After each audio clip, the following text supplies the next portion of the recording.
4 na po na madaling araw pero nandito pa rin po kami sa kalsada together. With the Ingenera. With the Ingenera. With the Ingenera. Ayan po. Alas 4 po ng umaga. Pwede pa kitapat sa akin. Together with artists. Architecture. Engineering. Lahat po na pwedeng nagda-drawing. Siya po yun. Drawing. Paki-focus mo sa kanya. Drawing. Ingenera. Ito po yun. Siya po si Miss Maricar. Sina? Si Maria Mandison. Toby, I hate you na. Si Maria Montessori. Maricar Baterna.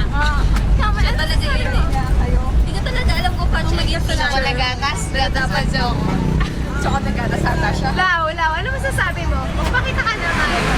Kasi lolo mo. Sabi si Encho. Encho. Speechless. Speechless lolo mo. Pagod ata. Hindi na biyahe. Talent manager. Talent manager.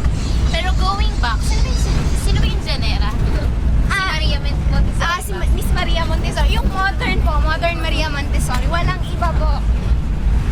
Ladies and gentlemen, mga Montessorians, walang iba po kundi May Montessorians pa ba kung gano'n lang rin? Maria Paterna.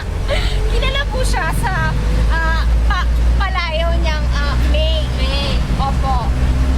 Kilala po siya sa Pwede palayaw na sa niyang brand. Ito po siya. Kung hindi niyo po siya kilala, ito po siya. Nagkilala po siya ng itsura. Ayan po. Kailangan po ipakita natin si Paterna. Yung totoong Paterna. Itago na lang natin sa pangalan. Itago na lang natin sa pangalang May Paterna. Maricar Paterna. Nagbe-birthday every May 1.